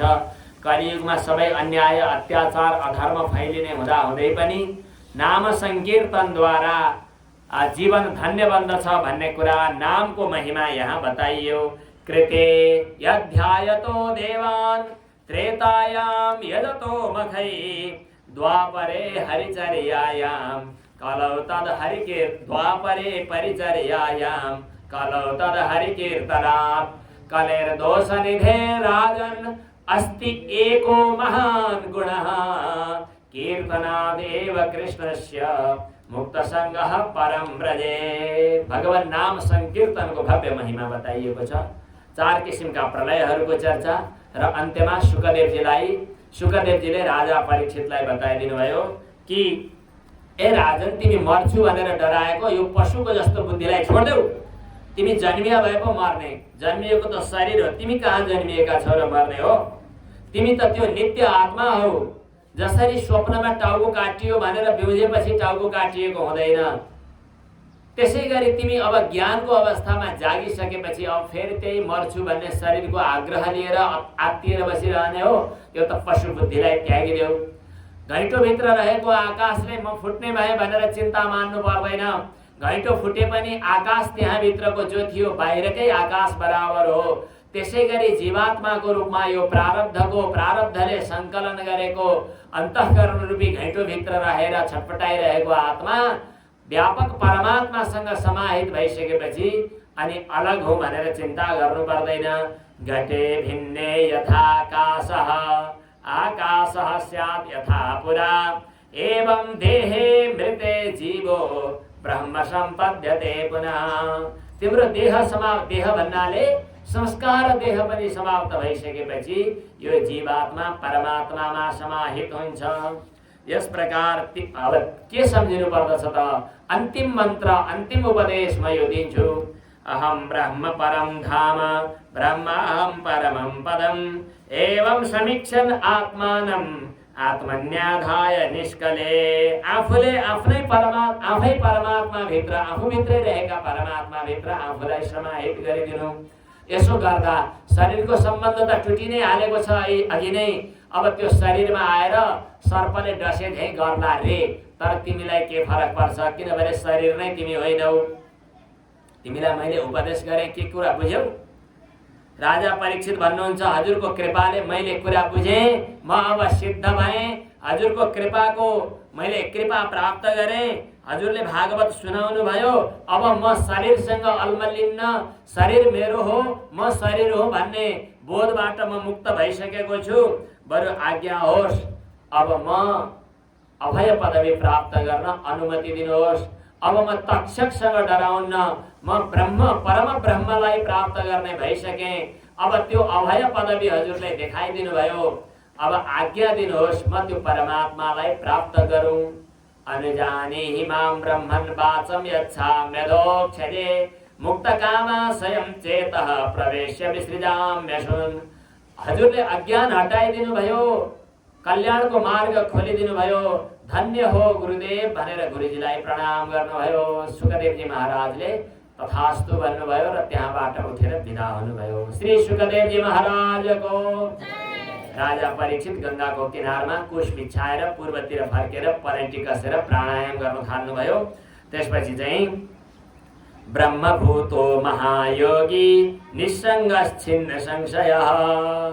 परमात्मासँग एकता प्राप्त गरेर महायोगमा स्थिर भएर ब्रह्मात्मा भावमा पुग्नुभयो। त्यसपछि चाहिँ शरीरमा तक्षक आयो होला, कश्यप ऋषिसँग भेटघाट भयो। कश्यपले हटाउन खोज्दा कश्यपलाई घुस खुवाएर पठाइदियो। आएर उसले डस्यो, डस्दा शरीर नष्ट भयो भनेर हाहाकार पनि मचियो। स्वर्गका देवताहरूले चाहिँ पुष्पवृष्टि गरे। जनमेजय उसको छोराले सर्पयज्ञको आयोजना गर्यो। पछि त्यो सर्पयज्ञ पनि निवारण गरियो। यस प्रकार राजा परीक्षितको परम पदवी प्राप्तिको प्रसङ्ग पनि पुरा भएको छ। अब यसपछि वेद जो नित्य ज्ञान हो, त्यही वेदको व्याख्याको रूपमा पुराणहरूको रचना भएको कथा पनि आएको छ। त्यसपछि मार्कण्डेय ऋषिले भगवानको उपासना, नरनारायण भगवानको उपासना गरेर नरनारायण भगवानको दर्शन प्राप्त गर्नुभएको। तर मायाको अनुभव गर्न चाहेको हुँदा समुद्रै समुद्र, जताततै पानी, पानीमा छटपटिनु परेको। तर त्यही नै बट्टपत्र साई भगवान बालमुकुन्दको दर्शन गर्नुभएको कथा आएको छ।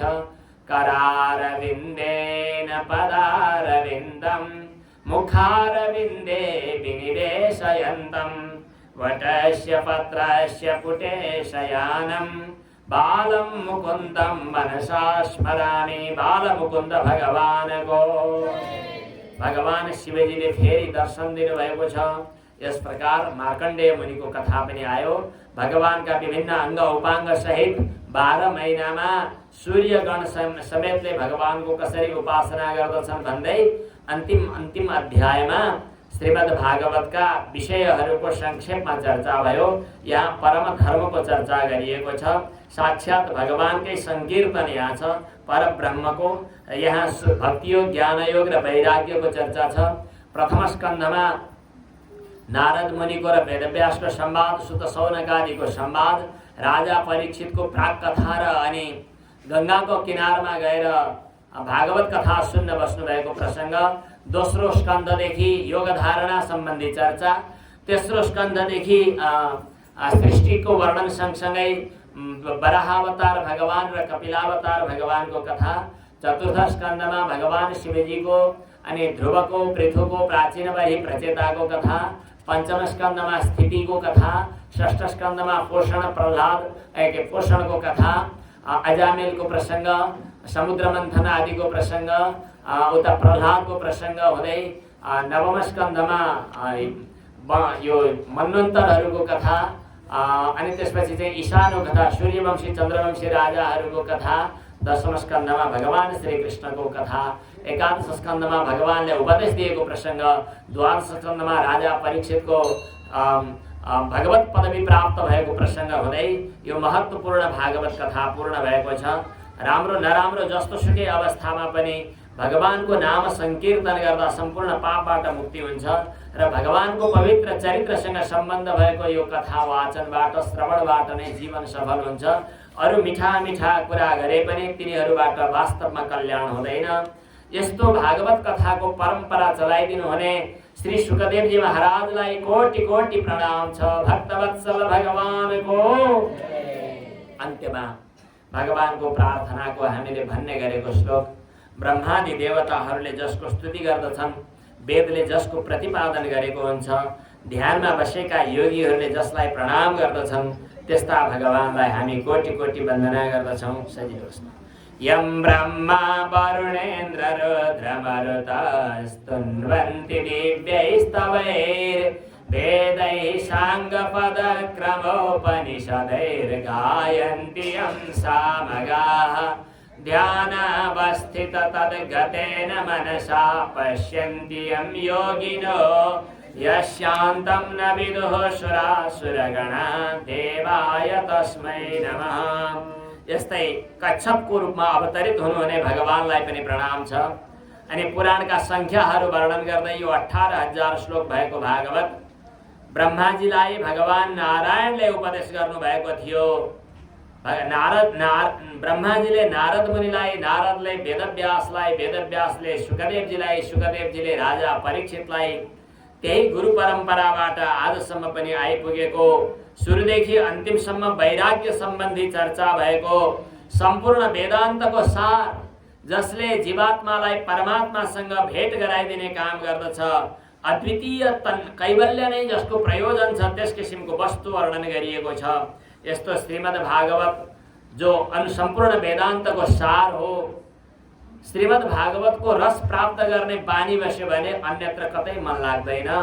जसरी नदीमध्ये गंगा श्रेष्ठ, देवताहरूमध्ये भगवान नारायण श्रेष्ठ, भगवानका भक्त वैष्णवहरूमध्ये शिवजी श्रेष्ठ, त्यस्तै पुराणहरूमध्ये श्रीमद् भागवत श्रेष्ठ छ।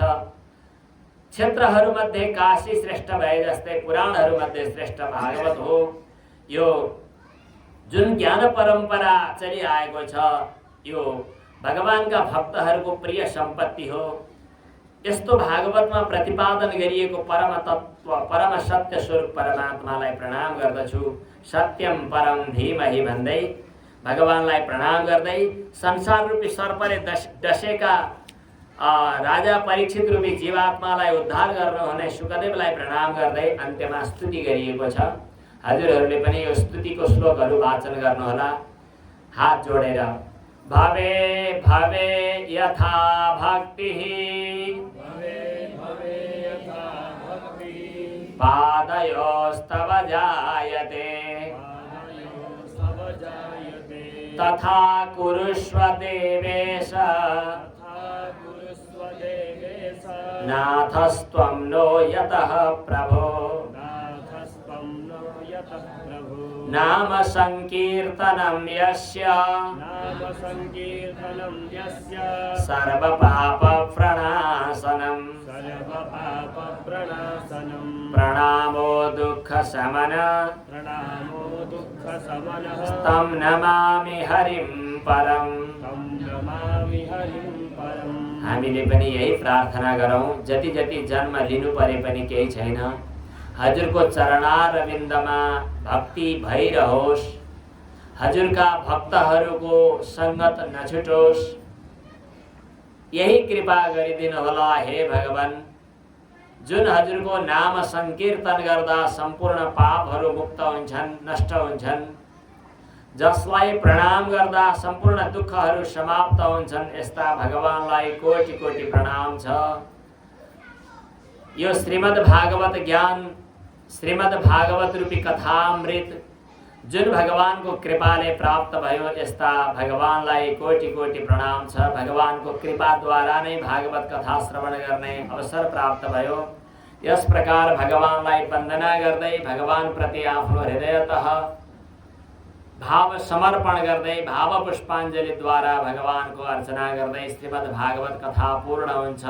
भक्तवत्सल भगवानको यो भगवानकै कृपाद्वारा आज हजुरहरू सामु अधिकारी परिवार घनश्यामजी, वेदमणि, सूर्यमणि, इन्द्रमणिजी, आयोजक र परिवार सहित हजुरहरू सबै जति पनि अधिकारी परिवार र नातेदार सम्बन्धित अरू सबै श्रोताहरू र यस क्षेत्रमा राधाकृष्ण मन्दिरको परिसरमा रहनुहुने सम्पूर्ण सबै भित्र विराजमान भगवानलाई कोटि कोटि प्रणाम छ। भगवत कृपा हजुरहरू सबैलाई प्राप्त होस्, आयोजकलाई पनि प्राप्त होस् र श्रोताहरूलाई पनि प्राप्त होस्। यस कार्यक्रममा, यस अवसरमा साथमा यहाँ निवृत्ति मार्गमा लाग्नुभएका आदरणीय घनश्यामजी, अनि यता विरक्त जीवनभर नै वैराग्य, जीवनभर नै गायत्रीको उपासनालाई आफ्नो अभिन्न अङ्ग बनाउनुभएका दाजु ब्रह्मचारीजी, अनि अरू पनि गुरुजनहरू, रामचन्द्रजी समेत अरू सबै गुरुजनहरू, जसको निष्ठा, जसको समर्पण, जसको भक्ति भावना, जसको भगवानको समर्पणले सबैलाई सबैतिर कल्याण होस्, भगवत कृपा सबैलाई प्राप्त होस्। व्यासासनबाट हजुरहरू सबैलाई भगवानको कृपा प्राप्त भइरहोस्। भगवत मार्गमा हामी लागिरहन सकौँ। हामी कहिलेकाहीँ अलिकति उन्मादमा बाहिर फर्किएर बिर्से जस्ता पनि हुन्छौँ। हुन त हाम्रो आधार भगवान नै हुनुहुन्छ, तर हामी अल्मलिएका हुन्छौँ। तर बिहान बाहिर बाटो बिराए पनि एकछिन पछाडि घर फर्कियो भने त्यसलाई घर फर्किएकै मान्नुपर्दछ। व्यावहारिक जीवनमा दौडधुपमा हिँड्दा कहिलेकाहीँ दायाँ बायाँ भए पनि भगवान हाम्रो शरणागत वत्सल भगवान हुनुहुन्छ र हामी भगवानकै कृपा कटाक्षभित्र छौँ भन्ने बुझेर हामी भगवानका हौँ र हाम्रो भगवान हुनुहुन्छ, यो भगवानसँगको हृदयतः हाम्रो सम्बन्ध नित्य निरन्तर रहिरहनुपर्छ। त्यसको लागि आधार, त्यसको लागि मार्गदर्शन गर्ने सन्त महात्मा गुरुहरू हुनुहुन्छ। सन्त महात्मा गुरुहरूको सङ्गत नछुटोस्। अरू भगवत कृपाको पनि मूल कारण चाहिँ सन्त महात्माहरूको कृपा हो, गुरुहरूको कृपा हो। अनि सत्शास्त्रहरूको अनुशीलन पनि नछुटोस्।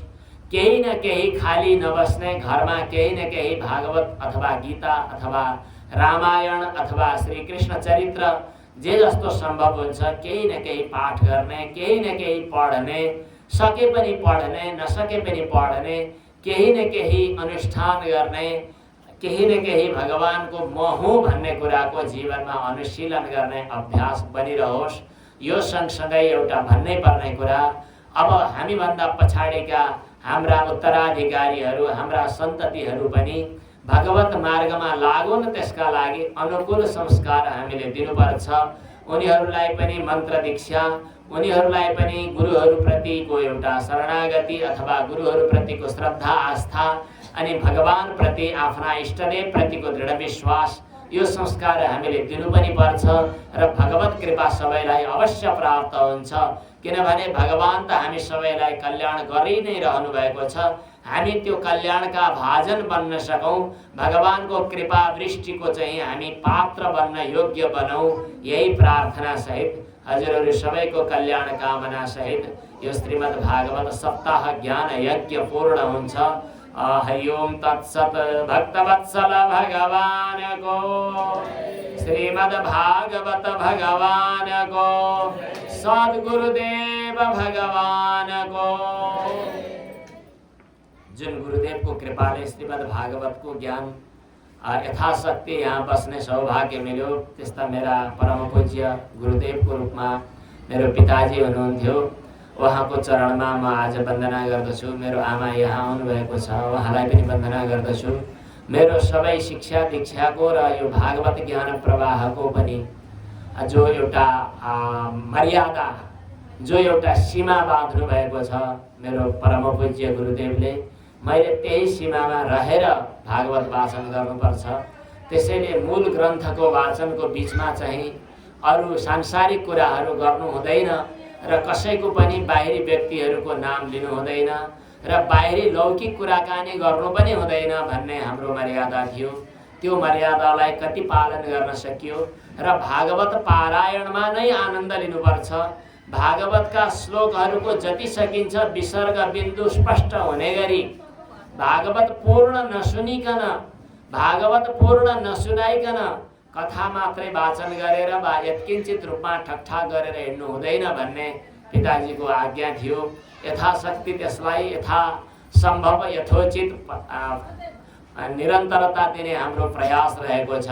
त्यसैले हामी धेरै समय कथामा भन्दा पनि भागवत पाठको आनन्दमा हामी रमाउने प्रयास गऱ्यौँ र यसो गर्दै गर्दा हजुरहरू कति बुझ्न सकियो सकिएन छुट्टै कुरा हो। पारायण गर्नेलाई हुने आनन्द त सायद श्रोतालाई कति पो भयो होला झैँ लाग्छ। हामी चाहिँ आफू आनन्दित हुन्छौँ र यही पारायणको आधारमा अरू बेलाका व्यावहारिक जीवनका दौडधुपलाई हामीले सम्हाल्छौँ। यतिखेरको अनुभूति भागवत पारायण वर्ष दिनमा 1-2 पटक 2-4 पटक मुस्किलले गरिन्छ, तर त्यतिखेरको आनन्दानुभूतिलाई नै आधार मानेर हामी अरू बेलामा परिपोषण ब्याट्री चार्ज गरेर हिँडे जस्तै हामी हिँड्छौँ। त्यस्तै गरी हजुरहरूले पनि सत्सङ्गद्वारा आफ्नो जीवनमा ऊर्जा प्राप्त गरेर अनि भगवानको भक्ति रूपी भगवानको सेवा रूपी कर्म गर्ने हो। यसरी भगवत सेवात्मक भरि भगवत परिचर्यात्मक व्यवहारद्वारा नै, कर्मद्वारा नै आफ्ना कर्महरू किन गर्ने, भगवानको सेवाको उद्देश्यले गर्ने। स्वकर्मणा तमभ्यर्च्य सिद्धिं विन्दति मानवः। यो शक्ति सामर्थ्य हजुरहरू सबैलाई पनि प्राप्त होस् भन्ने शुभेच्छा सहित हरि ओम तत्सत।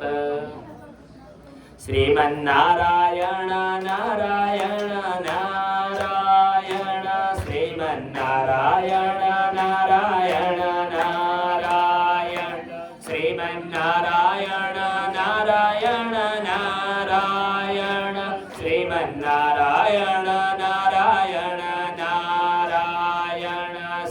श्रीमन्नारायण नारायण नारायण श्रीमन्नारायण नारायण नारायण श्रीमन्नारायण नारायण नारायण श्रीमन्नारायण नारायण नारायण पतित पावन भगवन् नाम को